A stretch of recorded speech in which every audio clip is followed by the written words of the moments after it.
Hello, Tom. Thank you for joining us here at ASAPAD. Thomas Sideris is an investigative journalist, a human geography scholar, and an award-winning documentary filmmaker who has worked extensively on covering human rights violations of migrants and refugees all across the globe. Screened at the 2025 edition of the Kolkata People's Film Festival, his film Gas Station or The Pigeons of Lahore draws upon the parallel stories of Pakistani migrant laborers in Greece, his shipyard worker father, a racially motivated murder, and one of the deadliest shipwrecks to take place in the Mediterranean Sea off the coast of Pylos. It was a wonderful festival. I'm very honored to participate in this festival. Looking at Pakistani migrants in Greece, Gas Station or The Pigeons of Lahore comprehensively explores the immigrant experience. An incredible achievement of this documentary is how it personalizes the political. We spend time with the protagonists in their spaces of dwelling as they go about their daily chores. We listen in on their anxieties and aspirations in all their correspondences with their families. So my question here is, how did seeing the lives of these people so closely contribute to the making of the film?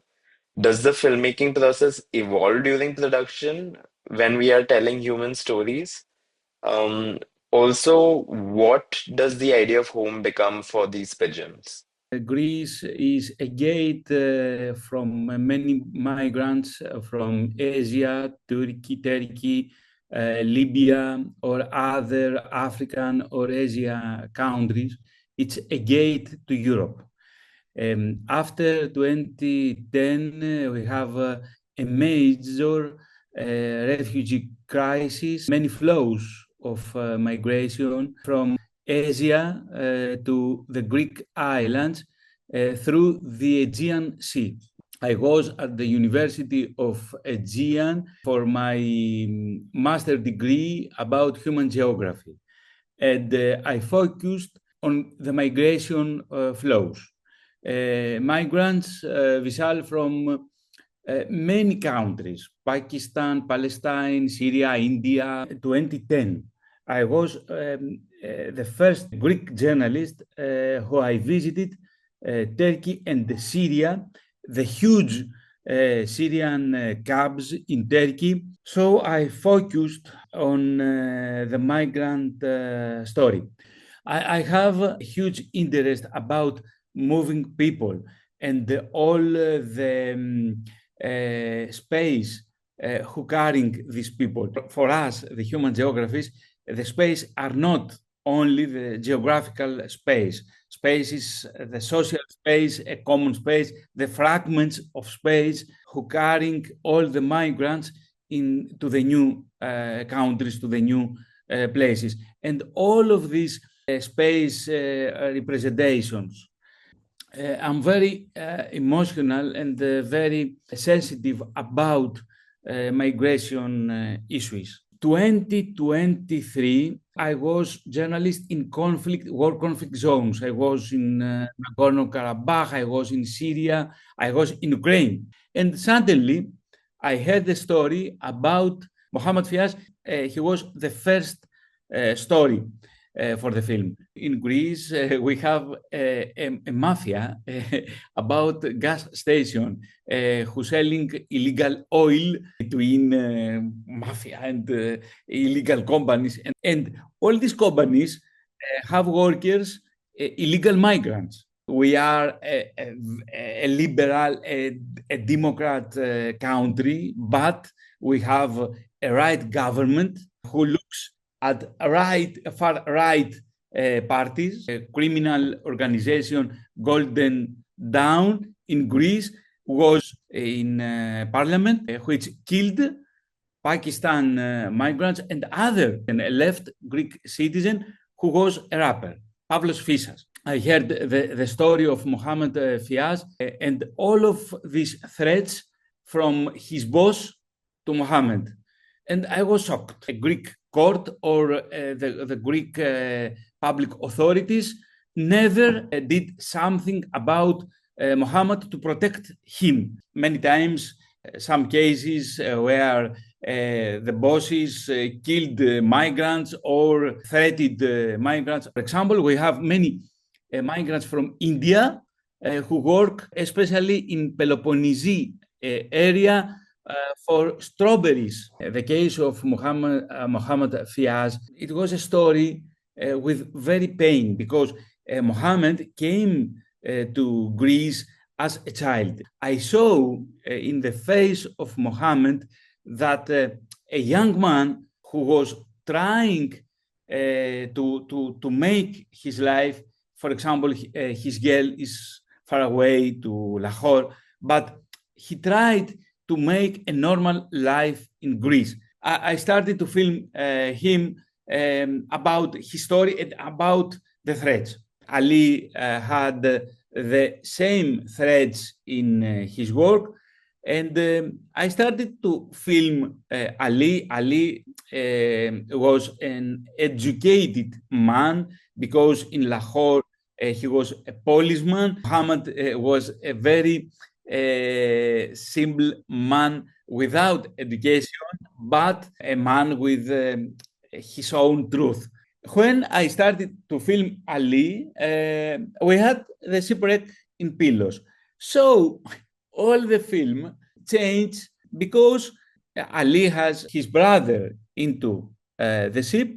Suddenly, I faced to live with Ali all of this tragedy because I have daily conversation with Ali, and parallel, I have the same conversation with the brothers of Ali in Italy and in Lahore. And the parents of Ali asked me continuously what happened to my son. The parents of Fahad Ali, the brother of Ali Hassan, didn't know about the death of their son. Vishal, I started to live because, yes, I'm a journalist, I'm a filmmaker, but first of all, I'm a human being. I can't separate my work and my life. All of these people are my own friends, very close friends. Ali Hassan, Mohammed Fiaz, Adil Huizan is the third story. In Greece, it was a period between two elections because the conservative government of New Democracy lost the first elections, and because they couldn't make a new government, the shipwreck in Pylos happened in that period. About your first question, I lived with these people for about 7 or 8 months, filming them in their homes. For example, Vishal, all of these people are very poor people, without nothing. They live apartments which are underground, not zero ground, underground, very dark apartments, very dirty. When I visited them to their homes, every time they offered to me to drink something, to eat with them. I believe, Vishal, that the food is not only we are eating, not for we are hungry. I like very much to sit with the other people, to discuss with other people. I was with them in the same table, and in some cases they hadn't table. We sat on the bed. We were cooking together. We made tea, Pakistan tea with milk. Was a very big experience. We can understand the other, who is the other, only when we sit with him to eat, to discuss. All my life, Vishal, I'm fighting against to racism, to fascism, to nazism. All my work is a humanistic work, radio documentaries, film documentaries. So I spent all of these months discussing, eating with them. Every night, all of these people had Skype with their families in Pakistan. I didn't understand the language, but I could understand more things from Urdu words. I understood the body language. I understood many things without to understand what these people say to their parents or to their brothers. For example, I visited a home in Megara.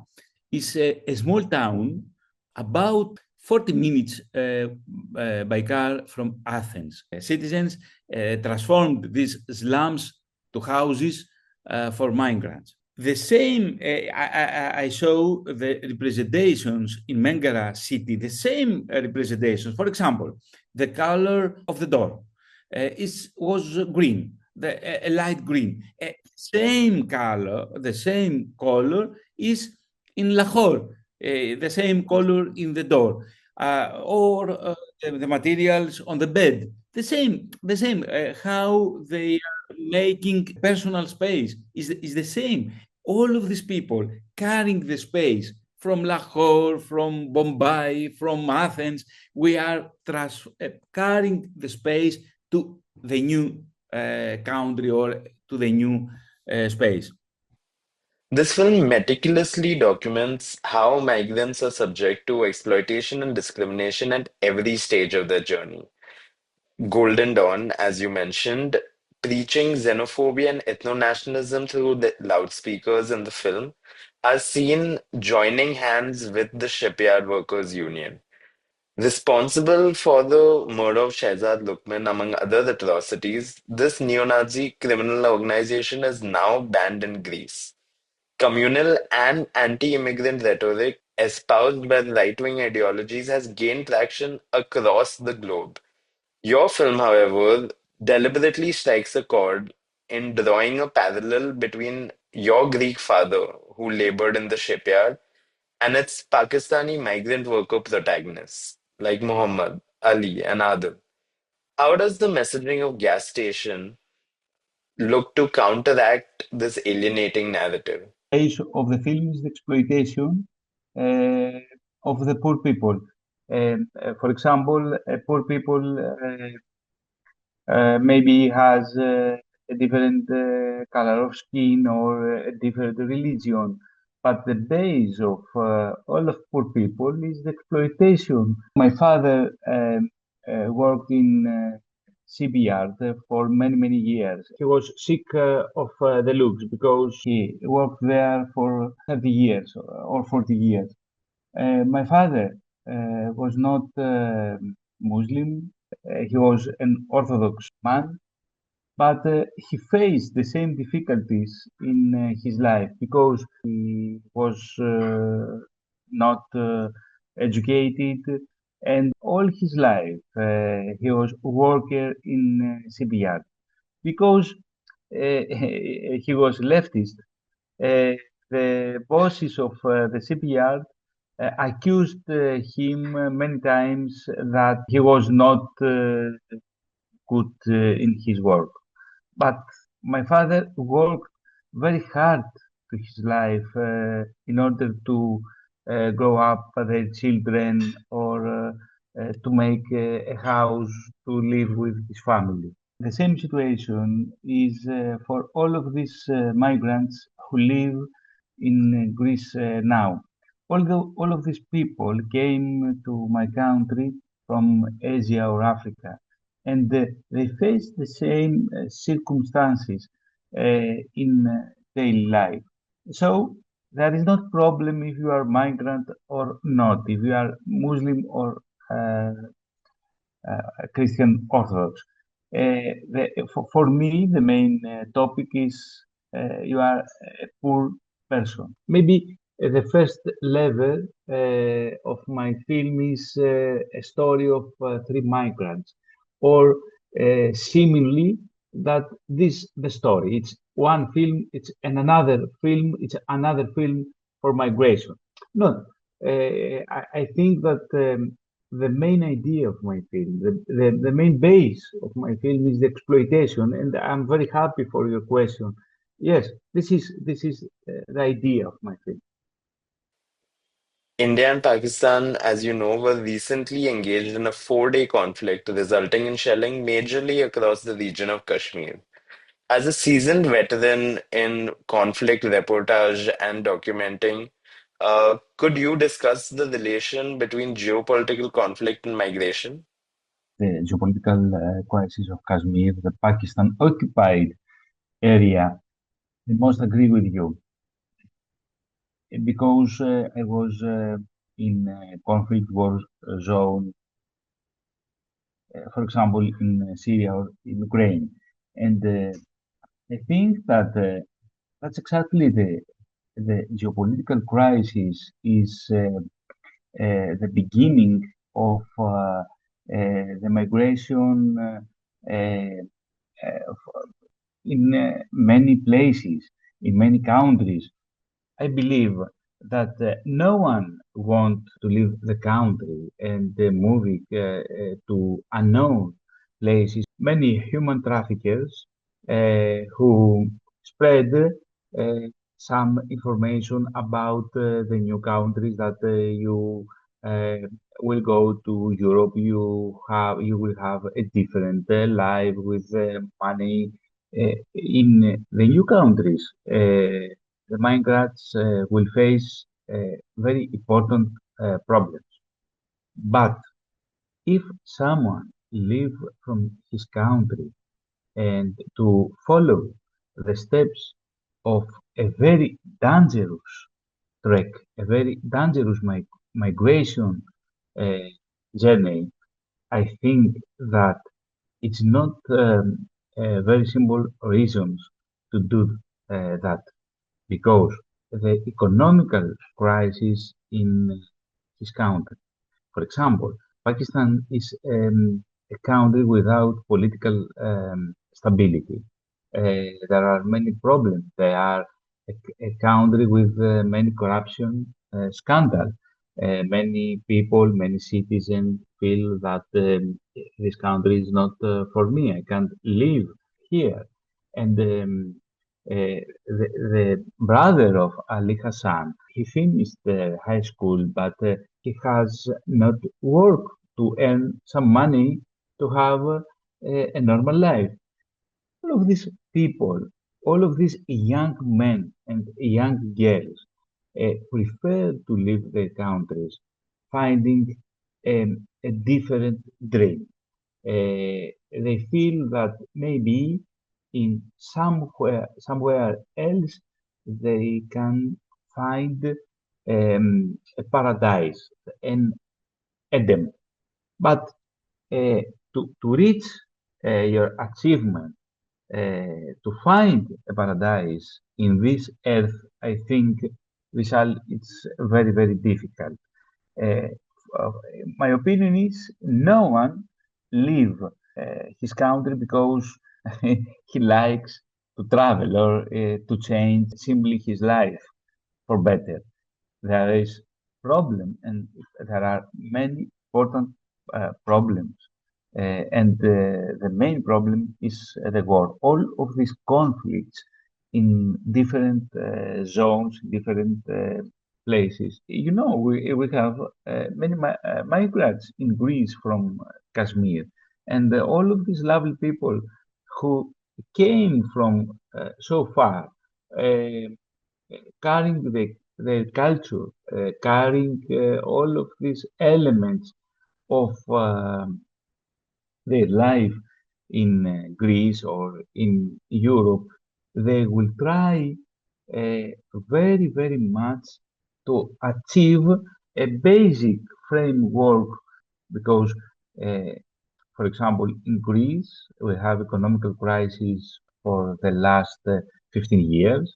We have an economy without stability, and we face the same problems.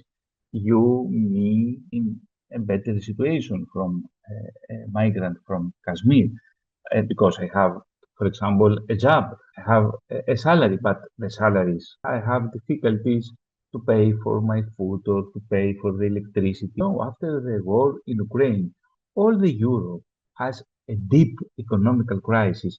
I know because I'm correspondent in European Union and European Commission, the European population have the same problems.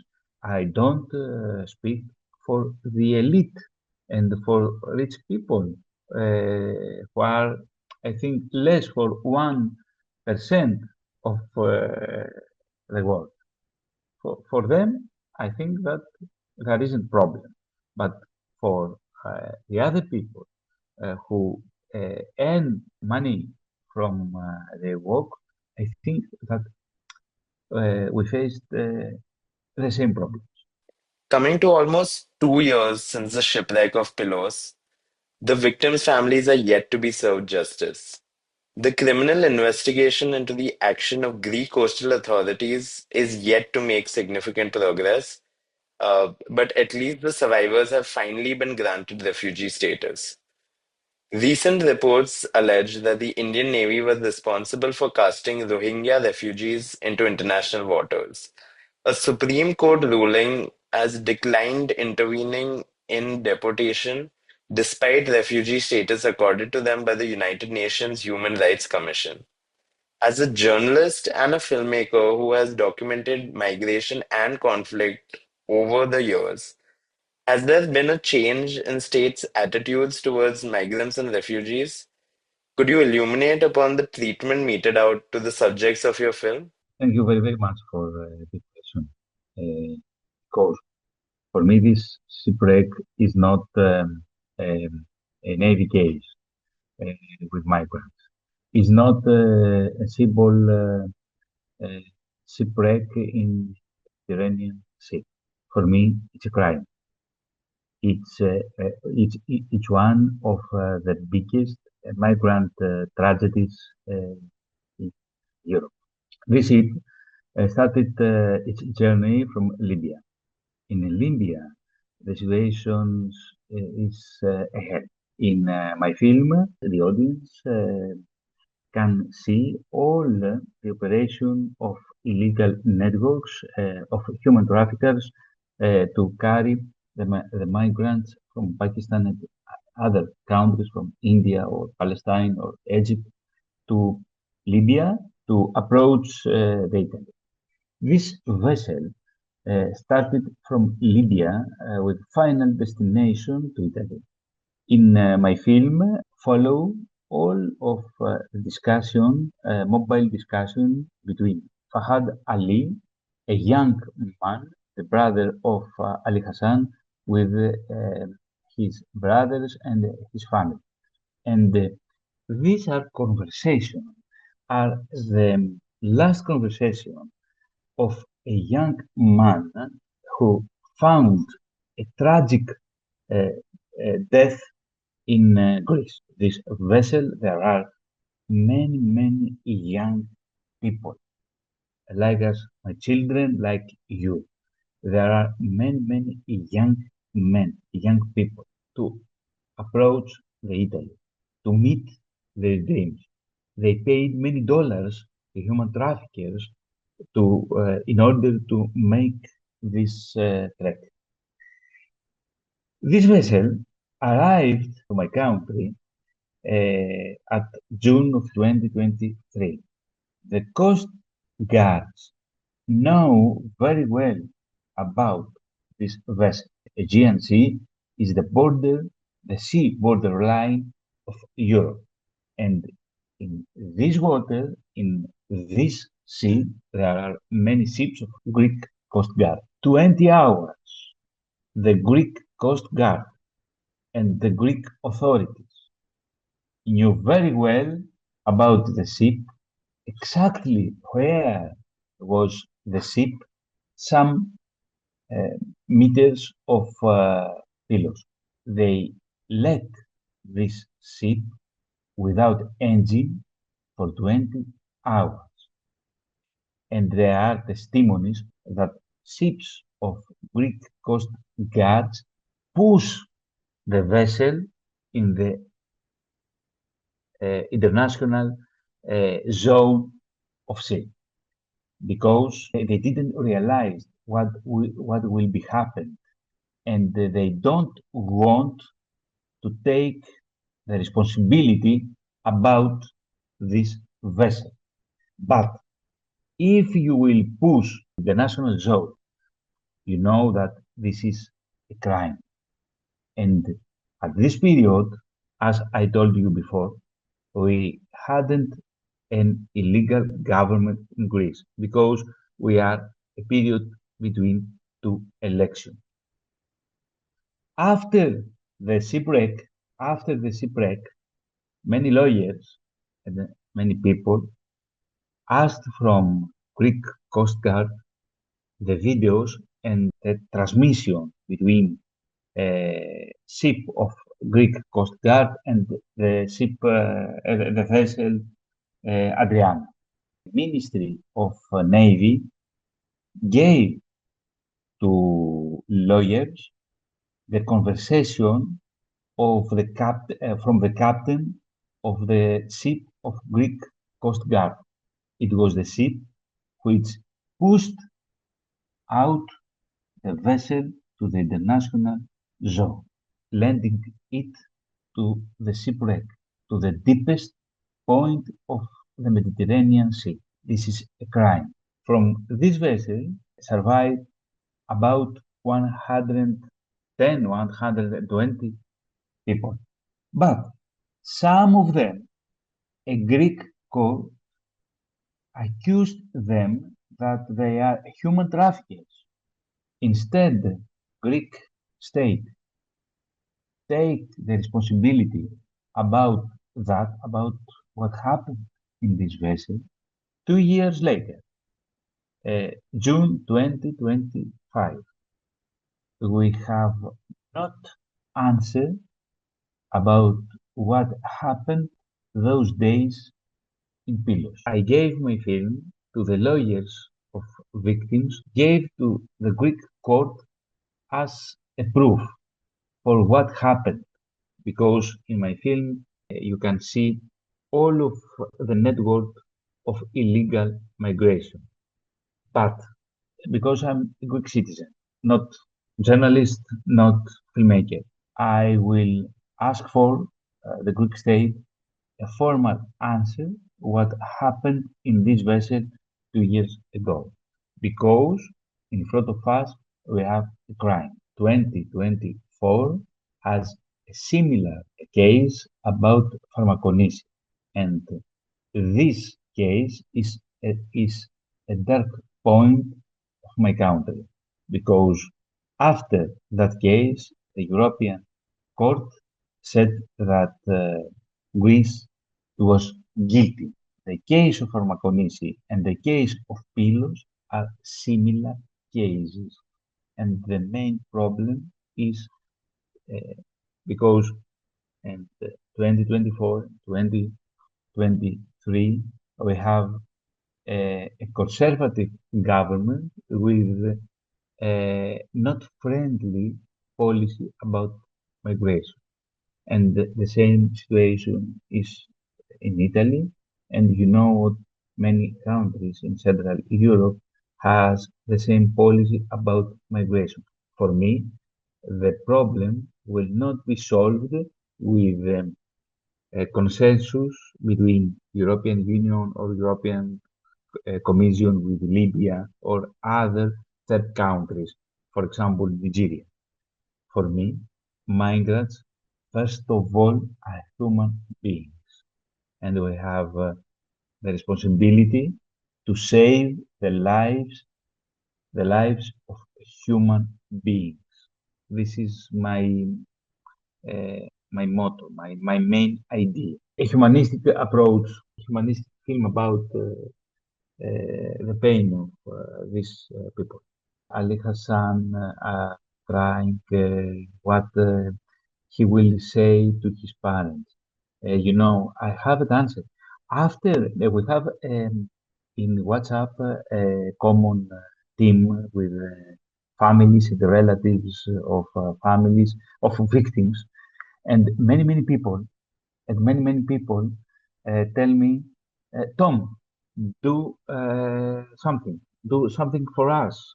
We need answers about our sons, about our children. Please do something. But Believe me, I can I can do nothing because in front of me I have a Greek state which don't want to help the family, to help to find the truth. What will happen that night in Pylos? After 2 years, the Greek state refused to give in publicity the conversation from the transmitter of uh, ship of Greek Coast Guard. We haven't the conversation between captain and the vessel to understand what happened. Why delay? Why all the Greek authorities delay to help these people? We have a vessel without engine. You, the international law says you have to help these people. Why don't help them? I don't know why. Really, I don't know. It's a crime. It's a crime with 600 victims at least. I'm very pained about it. I haven't answered to the relatives of families. What say to the parents? What will say to the parents of Ali Hassan? I know them personally. I have 3 children. I can't imagine the pain to lose your child. Believe me, I don't want to be a good filmmaker or a good journalist. I want to be a good man. And I came to this life to be better. Uh, I didn't born as a good man, as a good person. I'm trying to be a good person and useful in my society, to my family. For me, these people, Hassan, Ali Hassan, Ali Rizan, and Mohammed Fiaz, for me, all of these migrants is a very big lesson for my life. I learned many things from them. This is the best gift from my filmmaking, and uh, I can't explain it. This film changed in some points my life because I saw very close the real situation of these people. You know, many Pakistanis work, stand all day in lights and clean the glasses of cars. All of these people, for me and other people, are invisible people. We are in the car, we have, we feel very comfortable in our car, we listen to radio, we play in mobile, and outside are there are invisible people. For me, all of these people came in front of me, and all of these people told me, I'm here. I stand with them at the lights. I saw them to work to clean glasses of cars for some coins. You can't nothing with €1 or 50 cents. For example, maybe a piece of bread. It's very expensive now after the war in Ukraine. Everything, the food, everything is very expensive in Europe. All of these people are invisible for us. For us, for us, uh, all of us, we are poor people. If Greek state stopped to pay me from my work, a red line in which you are here, but very soon you will go to the other side. A very important lesson because all of these invisible people became visible. I know, I met them, knew about the daily life, about the life, about their families in Pakistan. It's very important. You stop A friend, you will stop a friend the other if you meet him, if you know what he thinks. Thank you so much for your valuable time, Tom. It has been an absolute pleasure talking to you. Good night. Thank you, Vishal. Bye bye. Good night from Greece. Bye bye. Bye bye.